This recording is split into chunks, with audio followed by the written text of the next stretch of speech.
A volta do recesso no Congresso foi inflamada com o pedido de prisão domiciliar do ex-presidente Jair Bolsonaro. Neste momento, a oposição realiza uma obstrução na Câmara e no Senado. Daqui a pouco eu vou trazer informações com a nossa equipe de reportagem lá em Brasília, mas eu quero entender de vocês se essa pressão pode funcionar para levar os presidentes da Câmara e do Senado a pautarem os assuntos que buscam, que são pautas da oposição, como a anistia aos condenados do 8 de janeiro, com a possibilidade de estender, inclusive, para o ex-presidente Jair Bolsonaro e o impeachment do ministro Alexandre de Moraes. Alan Gani. Olha, eu acredito que a pressão é um instrumento muito válido, é do jogo. Agora, eu acho muito improvável, porque os presidentes das duas casas já deram sinalizações que não vão pautar impeachment, e o próprio Hugo Mota, até agora, se ele não colocou em votação a anistia aos condenados ali ao 8 de janeiro e o próprio Bolsonaro,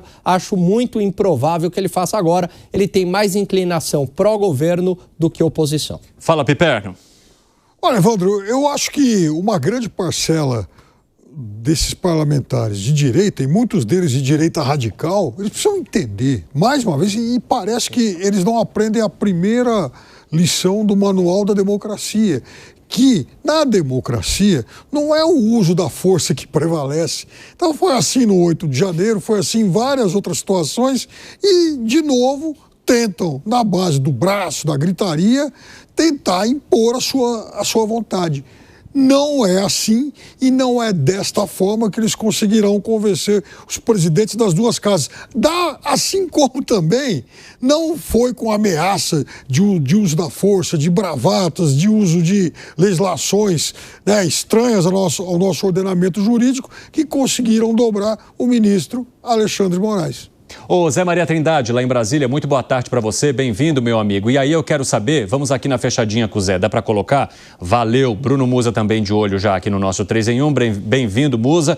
Ô Zé Maria Trindade, você acredita que essa inflamação com os últimos fatos, e aí eu falo da tornozeleira eletrônica para o senador Marcos Duval, da prisão agora domiciliar de Jair Bolsonaro, tudo isso pode trazer, digamos, uma avaliação diferente daquelas que já foram feitas e comunicadas pelos presidentes da Câmara e do Senado? Bem-vindo. Pois é, aí tem um dado diferente, né? Nem todos são aqueles bolsonaristas radicais, raízes, alguns independentes. Muito boa tarde, Cine. Muito bom estar aqui. Boa tarde a todos os colegas aqui de luta diária, uma luta diária aqui. Olha, é o seguinte, o Congresso Nacional está ressentido. Eu pude ver na reação dos presidentes da Câmara e do Senado sobre as sanções norte-americanas contra o ministro Alexandre de Moraes. Eu estranhei e fui atrás de líderes ali próximos do presidente da Câmara e do Senado, que os dois estão unidos. Os dois estão, como diz lá em Minas, unha e cutícula. Aí eu perguntei, por que está acontecendo que eles foram tão discretos, né, numa situação assim que poderia o Congresso Nacional reagir? A resposta foi que eles não aguentam mais. O Congresso Nacional está cansado desta luta de interferência de poder. Um senador da República que não tem processo, que não é réu, que não é nem indiciado, com tornozeleira eletrônica, impedido de usar as plataformas digitais. Olha, o senador Marcos Duval é considerado ali um fora de órbita, né? Ele não enquadra no grupo bolsonarista, mas também não é governista, tem umas posições erráticas, mas é um senador da República eleito pelo Estado do Espírito Santo. É um responsável por um grupo de eleitor muito forte. Então, ele tem que ser respeitado como senador. E é isso que é o entendimento geral na Câmara, mesmo os que não entram na obstrução, mesmo alguns deputados que não se declaram como oposição ou como atacando o Supremo Tribunal Federal. Chegou um ponto que é preciso mesmo dar uma parada. Eu não gosto dessa história de conversar com o ministro do Supremo. Quem conversa com ministros do Supremo é a Constituição e as leis. Então, é um momento muito tenso mesmo, em que o Congresso, né, decidiu dizer, olha, nós estamos aqui. Pois é, Zé Maria Trindade, eu quero agora saber um pouco mais de informações com a Janaína Camelo, que está acompanhando essa história de perto. Ô Jana, quais são os movimentos que a oposição faz e o que isso pode prejudicar a retomada dos trabalhos nesta semana da Câmara e do Senado? Bem-vinda. Muito boa tarde, Evandro. Pois é, a oposição na Câmara e no Senado dizem que quer ser ouvida pelos presidentes das duas casas, por Davi Alcolumbre, presidente do Senado, por Hugo Mota, presidente da Câmara, com relação a pautas, matérias, propostas que a oposição já defendia há um tempo e agora vai defender ainda mais depois da prisão decretada contra Jair Bolsonaro, decretada ontem por Alexandre de Moraes. Então, a oposição, Evandro, apresentou aí algumas propostas, na verdade, e entre elas tem 3 específicas aí que eles querem colocar na mesa num protesto ali de obstrução de votações, né? Eles vão obstruir ali as votações nos plenários das duas casas, tanto do Senado quanto da Câmara, e em troca para que dê um andamento ali, as mesas diretoras das duas casas dê andamento a essas propostas. E aí, quais são essas propostas? As principais: anistia ampla e restrita aos acusados pelos ataques do 8 de janeiro, o impeachment do ministro Alexandre de Moraes aqui do STF e também uma PEC que extingue o foro privilegiado. Essas são as principais propostas que esse grupo está defendendo e aí está fazendo ali uma obstrução das votações nos plenários da Câmara e do Senado. A oposição está chamando esse conjunto ali de medidas, de propostas, de pacote da paz. Essa obstrução foi anunciada hoje pela manhã pela oposição durante uma coletiva de imprensa que os parlamentares fizeram na frente do Congresso, exatamente ali na rampa do Congresso. O líder da oposição no Senado, por exemplo, o senador Rogério Marinho, cobrou diálogo do presidente Davi Alcolumbre, diz que não consegue conversar com Alcolumbre já faz um tempo. O vice-presidente da Câmara dos Deputados, Altineu Cortez, ele inclusive fez uma fala que é bom destacar nessa coletiva de imprensa. Ele disse o seguinte, que na primeira oportunidade que ele tiver presidindo a Câmara dos Deputados, na ausência de Hugo Mota, ele vai pautar o PL da anistia. O movimento de obstrução é um movimento ali de reivindicação, quando uma ala ali de parlamentares coloca a vontade ali de travar todos os trabalhos dos plenários em troca ali de matérias que eles defendem. Então, é isso que a oposição está fazendo. Mais cedo agora, inclusive, vários integrantes da oposição, tanto no plenário da Câmara quanto do Senado, ocuparam ali a mesa ali do plenário, a mesa principal em protesto, houve até bate-boca ali. O líder da oposição do PL na Câmara dos Deputados, o deputado Sóstenes Cavalcante, ele disse ali que vai haver esse protesto até que haja um diálogo por parte dos presidentes da Câmara e do Senado com os parlamentares da oposição. A gente vai ouvir o que ele disse. Não sairemos de ambas mesas até que os presidentes das duas casas se reúnam para buscarmos resolver um problema de soberania nacional. O Congresso Nacional foi emudecido. O Congresso Nacional está tendo todas as suas prerrogativas retiradas pelo senhor ministro Alexandre de Moraes, que do alto da sua toga de ministro do STF decidiu não respeitar mais a Constituição brasileira e ao longo dos últimos meses vem produzindo perseguição política com a toga de magistrado.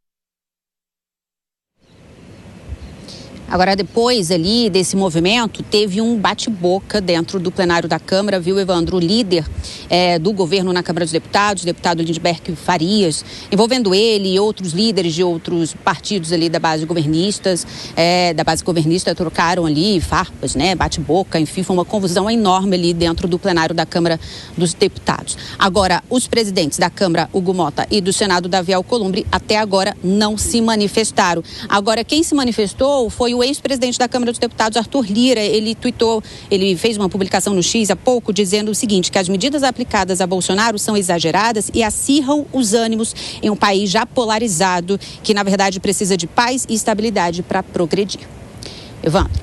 Obrigado pelas informações, Janaína Camila. Eu já quero conversar também com o Bruno Pinheiro, nosso apresentador lá em Brasília, que vai trazer alguns bastidores sobre o que está sendo discutido pela oposição e esses movimentos que podem levar à pressão dos presidentes da Câmara e do Senado. O que você conta, meu amigo? Bem-vindo. Sei que você acabou de sair do tempo real, mas chega mais no nosso 3 em 1.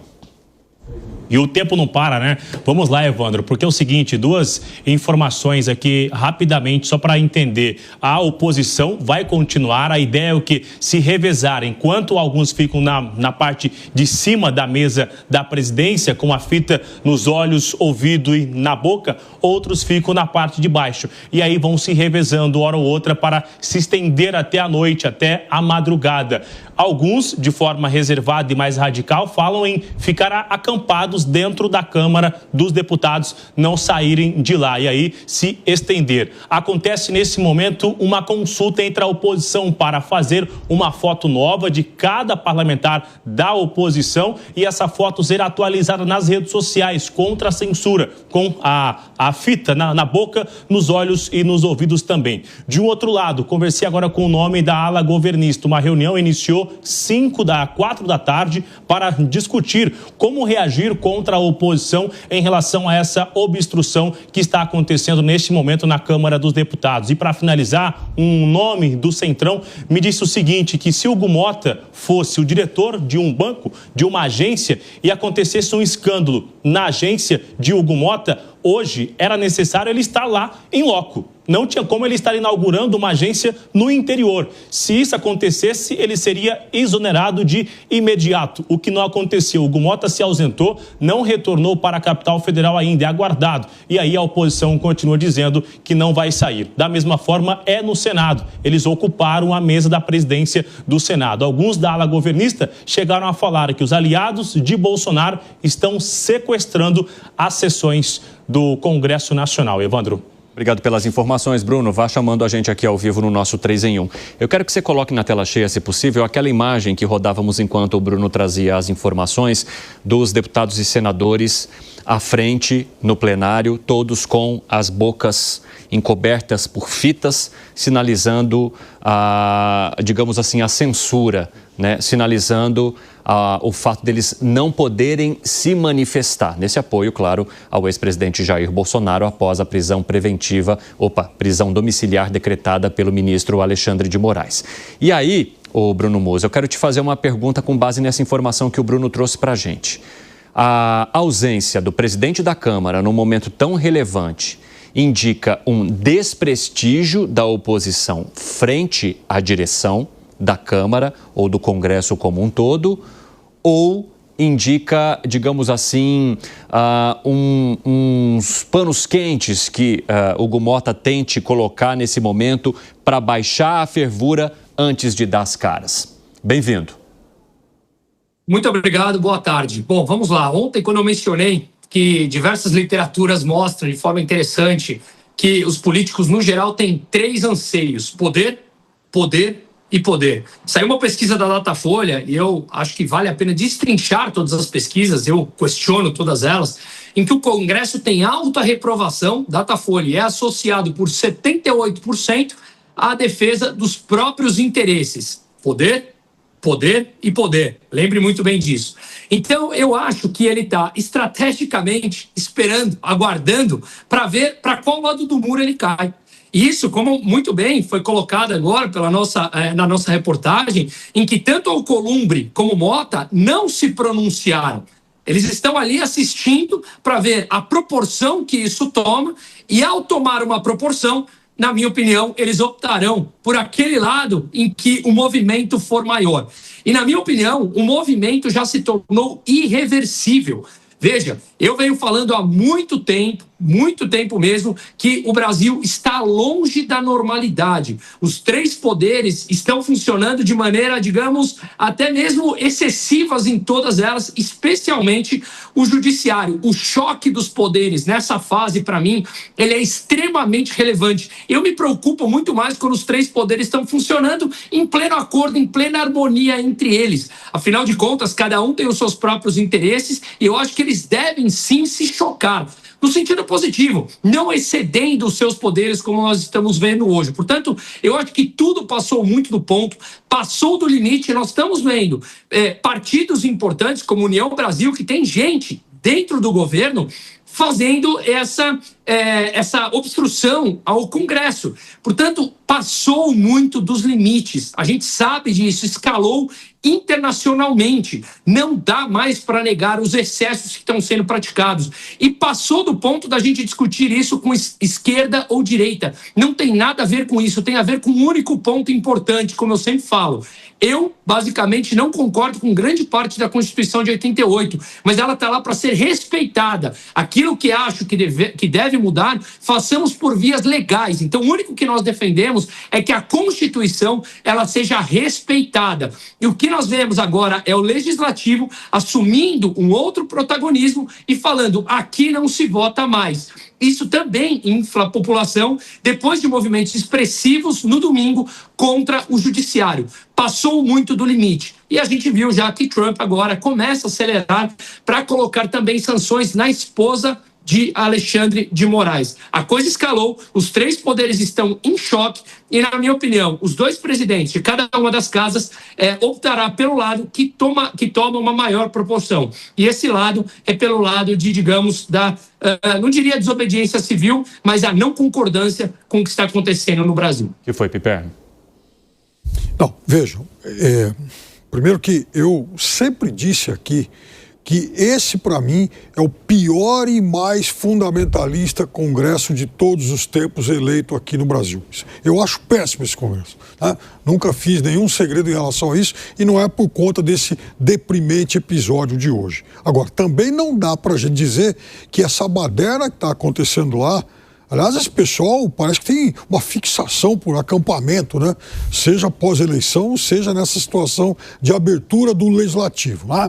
Não dá para dizer que essa seja uma manifestação do Congresso, da sua maioria. É de um grupo político radical, isso tem que ser dito. Quer dizer, esse grupo político que faz isso, ele está, inclusive, pisoteando, ele está rasgando todo o regimento do Congresso. Ninguém pode fazer isso. Você pode obstruir sessões, isso é legítimo, mas não na base da força, de tomada de espaço físico mesmo, como isso que a gente está verificando. Agora, o momento, ele é sim de gravidade. Então, eu também não entendo esse sumiço dos dois presidentes. Eles têm que tomar posição. Olha, eu, se fosse o presidente Hugo Mota, os dois, eu mandaria, por exemplo, sei lá, alguma força expulsar esse pessoal, liberar a mesa. A mesa não é deles. Esse exemplo do Bruno foi muito bom, né? De que um integrante do Centrão disse, se ele fosse o diretor de uma agência e acontecesse um problema muito grave nessa agência e ele estivesse fora, provavelmente ele fosse exonerado. Claro. Então não teria como não dar as caras nesse momento. Claro. Continue, Piperno. Agora, eles foram eleitos por larga maioria, né? Enfim, eles foram eleitos aí por 80%, 90% dos votos dos seus pares. Inclusive da oposição. Porque o PL entrou com força na eleição de Hugo Mota. Entrou e elegeu o vice-presidente da mesa. Sim, então, exatamente. Tem esse detalhe também. Agora, o espetáculo é deprimente. Pelo menos não estão marchando em volta de pneu. Não, e diga-se de passagem, né, a gente pode ter várias críticas ao Eduardo Cunha, mas durante o impeachment da Dilma, ou o pré-impeachment da Dilma, antes de pautar, ele bateu no peito, né? Ele não se omitiu. Muita gente pedindo, né? Paute o impeachment. Ele fala, calma, no momento certo. Mas dava entrevista, conversava com os dois lados. Quer dizer, estava em campo, jogava em campo. Agora, o que é isso? Pô, se você é presidente do Senado e da Câmara, é justamente em momentos como esse que você precisa das lideranças. Não é só na hora que a coisa tá boa, né? É nesse momento, ou para ir para um lado, ou para ir para o outro, para articular, enfim. Mas isso a gente viu no caso do Eduardo Cunha, que é uma postura bem diferente agora do Hugo Mota. Ô Zé Maria Trindade, eu refaço a pergunta então para você que conhece muito bem desse bastidor.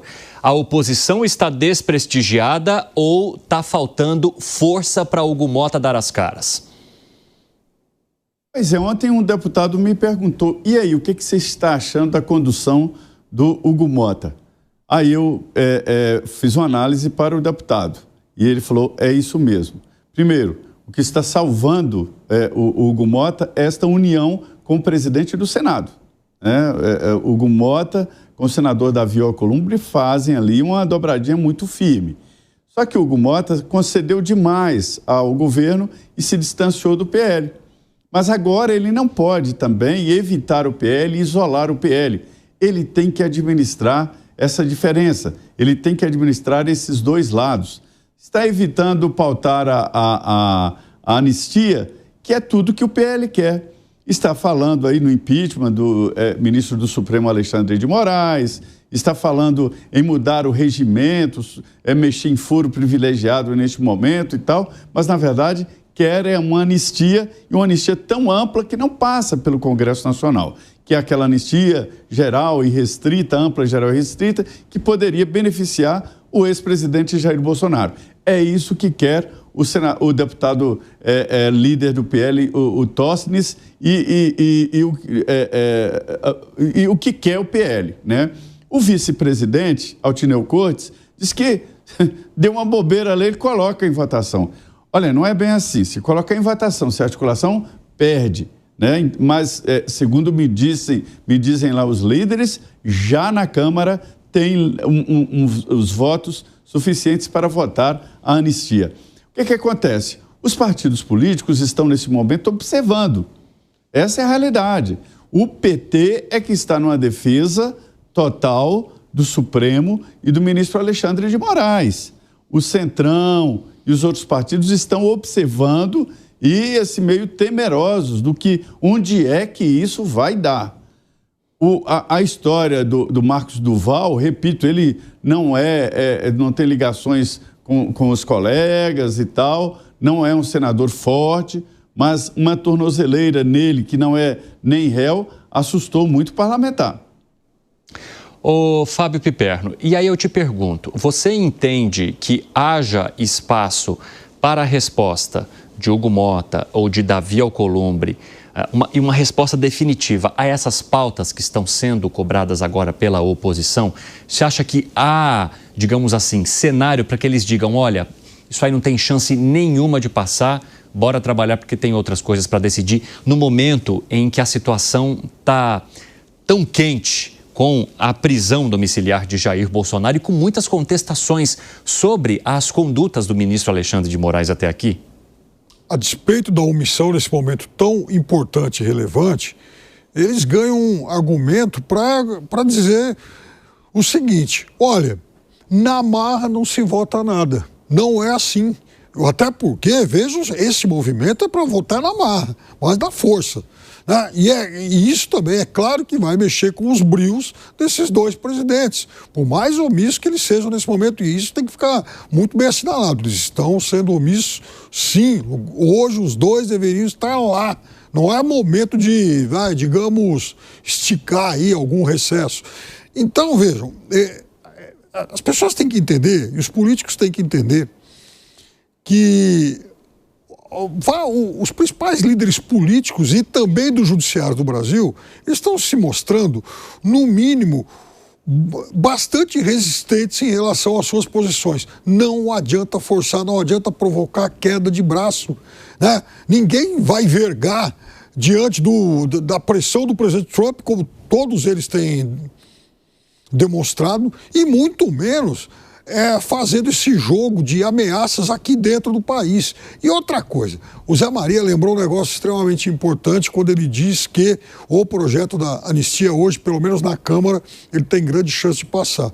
E é verdade, nos levantamentos que se faziam muitos meses atrás, mais perto do início do ano, ficou muito nítido que uma grande parte do parlamento brasileiro aceitava votar a anistia à turma lá do 8 de janeiro. Mas não dos líderes políticos. E naquele momento, muitos parlamentares omitiam as suas reais intenções. E a gente falava aqui, olha, esse projeto visa, na verdade, limpar a barra do presidente Bolsonaro. E houve até quem dissesse, não, o texto nem está pronto, isso é uma presunção sua. Mas isso foi dito aqui nesse programa lá atrás. E o que fica evidente agora é que ninguém mais fala da turma do 8 de janeiro. O que querem é votar a anistia do presidente Bolsonaro. Sabe? Então, vejam só o tipo de impasse ao qual o país vai sendo submetido. Quer dizer, ou vota a anistia de alguém que está prestes a ser condenado, ou então a gente para o país. Como é que é isso? Eles falam que esse movimento seria importante para a pacificação aqui do país. E eu quero contar daqui a pouco sobre como o presidente do Senado, Davi Alcolumbre, teria recebido essa informação. Agora, 4h26, quem nos acompanha pela rádio, um rápido intervalo. Daqui a pouco espero vocês, porque o que se indica até agora é que não haveria espaço na, digamos, avaliação do presidente do Senado para acolher um pedido como esse. Só que eu acabei de ver há pouco uma postagem também do senador Carlos Portinho, que é aliado de primeira hora do ex-presidente Jair Bolsonaro e que é também do PL, mencionando: estamos agora a 2 assinaturas para obter o apoio ao impeachment de Moraes. E ele colocou atualizado a pouco depois das 4 horas. E no domingo, quando eles começaram a falar sobre essa movimentação, faltavam 6 assinaturas, ou seja, já teriam conseguido 4 entre o fim de semana e esta terça-feira, principalmente depois da decisão do ministro Alexandre de Moraes para a prisão domiciliar de Jair Bolsonaro.